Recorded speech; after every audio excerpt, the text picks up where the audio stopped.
All right. You guys. You freaking guys. Welcome to the school.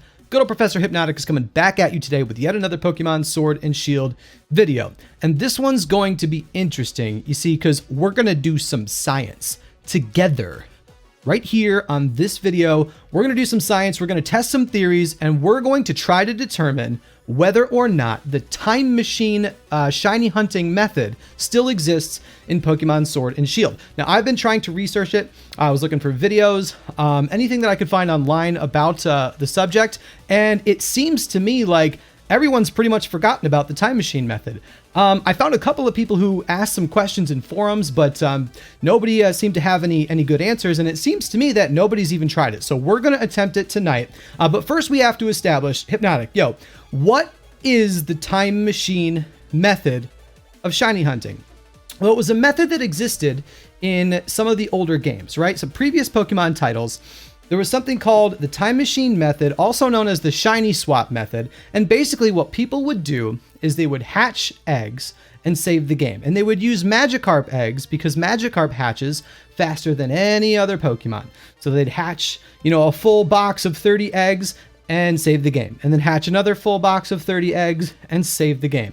And then if a shiny finally popped, if they got their shiny Magikarp, let's say it was the 17th egg, after the last time they saved their game, then they would simply reset the game back to the previous save point, and then they would go to the daycare, they would take the Magikarp out, put in a new parent, and then the 17th egg would be a shiny of whatever species they swapped in. That's why it was also called the shiny swap method, and this was a viable way to actually get shinies in previous Pokemon games. Now, fortunately for us, we don't actually have to hatch a shiny to prove whether or not this method actually exists in Pokemon Sword and Shield. Because basically it wasn't just the shininess that was determined for each egg, it was all of the characteristics, including the IVs. So if you were breeding with a Destiny Knot, and you hatched a bunch of eggs and then reset the game and changed one of the parents, the same exact IVs would be pulled by the Destiny Knot for all of the eggs that came afterwards. So what we're going to do is we're going to hatch a series of Snorlax eggs, and then we're going to reset the game. And then we're going to hatch a series of Honedge eggs, and we're going to reset the game.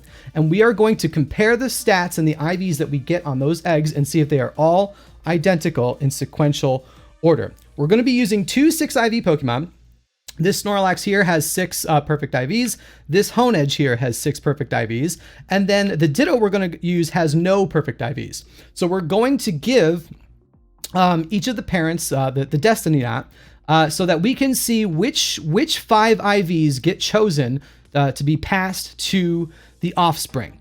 And after we've hatched a series of Snorlax eggs, we will record which IVs we got on each egg, and then we will reset the game without saving, and we will hatch our Honedge eggs. And if the time machine strategy still exists in Pokemon Sword and Shield, all of these eggs will have the same exact stats when they hatch in order. So the first Snorlax will have the same stats as the first Honedge, and the second Snorlax will have the same stats as the second Honedge, and on and on and on.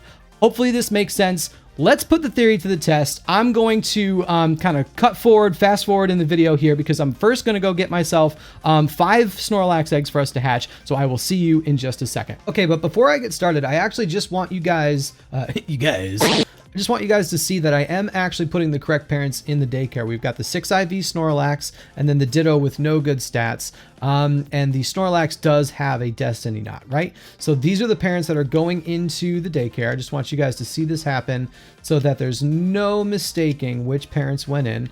So there goes the Snorlax with the Destiny Knot, and there goes the Ditto that has no good stats. All right, I'll be right back with you once I've hatched 5 eggs. All right, so here we are. I've just hatched my 5 Snorlax eggs that I have in my party. So what we're going to do is we are going to make note of which stats came out perfect on each one in order. And these Snorlax are right here in the order that I received them from the daycare lady. 1, 2, 3, 4, 5. So we'll start with Snorlax number 1. I've got a little notepad set up. Snorlax number 1. It got perfect defense. It got perfect special defense. And it got perfect speed. Now, Snorlax number 2. What did you get? You got perfect defense. It got perfect just defense and speed, it looks like. Yep, defense and speed. And then we'll move on to Snorlax number 3. Snorlax number 3 got attack, defense, and special attack. Attack, defense, special attack. And then Snorlax number 4. What did you get? This is going to be a very interesting experiment. So we got HP, we got special attack, and we got speed. So 3 perfect stats on that one. And then Snorlax number 5 only got 1 perfect stat, and that was defense. So we're going to keep this little note to the side. And here's what we're going to do. I'm going to back out of my Pokemon box here. I'm going to go back to the daycare lady. And it's important to note that my autosave is turned off. My autosave is off right now because for this to theoretically work, my autosave would have to be off. What I did is I saved the game right after I gave the daycare lady my Snorlax and right after I gave it my Ditto. I gave it both Pokemon, saved the game, and then hatched those 5 eggs. So what we're going to do is we're going to do this live right here in the video so you can see I'm not tampering with anything. I'm going to hit my home button and I'm simply going to reset the game. We're going to close the software together, and then we're going to restart the game. And we should be right back to that save point that I just described to you. I should be standing in front of the daycare lady, and she should be holding my Snorlax and my Ditto. And what we're going to do is we're going to remove Snorlax, take the Destiny Knot, and we're going to give it to the 6 IV Honedge. And then we're going to hatch 5 Honedge eggs and see if those Honedge hatch with the same stats that the Snorlax did in order. So Snorlax number 1 should have the same stats as Honedge number 1, and so on and so forth. If the time machine method exists in Sword and Shield, that is what we will see. So let's give it a shot. Let's go to the daycare lady. I'd like to take my Pokemon back, and we're just going to take Snorlax, and we're going to leave Ditto. She's going to give me Snorlax. It's going to get added to my party. I do not want to take Ditto. We want to leave Ditto in the daycare. Let's go to our Pokemon box. And let's take the Destiny Knot away from Snorlax. Again, I'm doing this all live instead of cutting forward so that you can see that this is legit. We're going to put it back in the bag. And so there's our 6 IV Snorlax we just took back from the daycare lady. We'll move it right here. And here is, as you can see on the screen, a 6 IV Honedge. So let's move that to this slot here and then give it the Destiny Knot. Destiny Knot is all the way over here. We'll give it to Honedge, and now we will give the Honedge to the daycare lady. I just wanted to make sure that you all got to see that I definitely was leaving my 6 IV parents with the Destiny Knot. I wanted to make sure that was in the video. So we'll leave Honedge with the Ditto. It's got the Destiny Knot now. And there we go. She's got both Pokemon. So now I'm going to gather up 5 eggs. I'm going to hatch them, and we're going to compare those stats. I'll be right back with you. Okay, so here we are.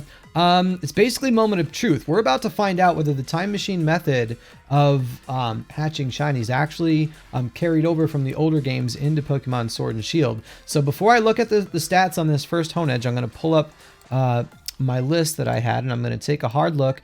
Theoretically, so our first Snorlax that we hatched had defense, special defense, and speed as perfect stats. So I'm going to move my cursor down to this Honedge right now, and we can already see that that's not the case. This one has attack, special defense, and speed. So that is incorrect. The second Snorlax had defense and speed. The second Honedge has HP, special attack, and defense, or special defense, excuse me. So we can see none of these are actually probably going to line up, are they? The third Snorlax had attack, defense, and special attack.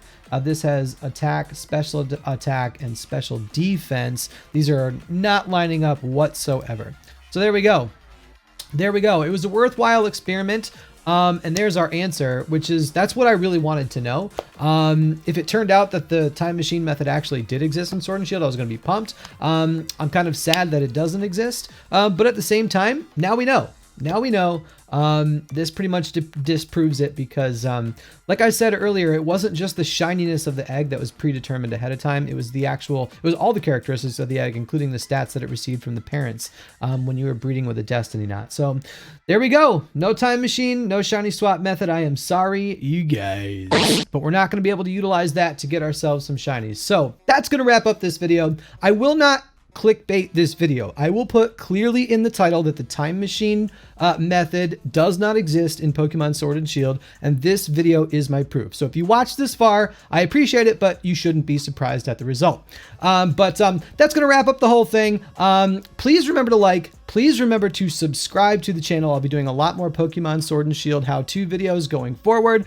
And also remember to follow on Twitch. Link is down in the description, twitch.tv/hypnoticmelodic. I do most of my live streams there every Monday, Wednesday, and Friday, and I hope to see you there as well. But if I don't, I'll catch you on the next video. Until next time, always wash your hands when you want to eat, but always keep them dirty enough to see where you come from. I love you guys. Peace.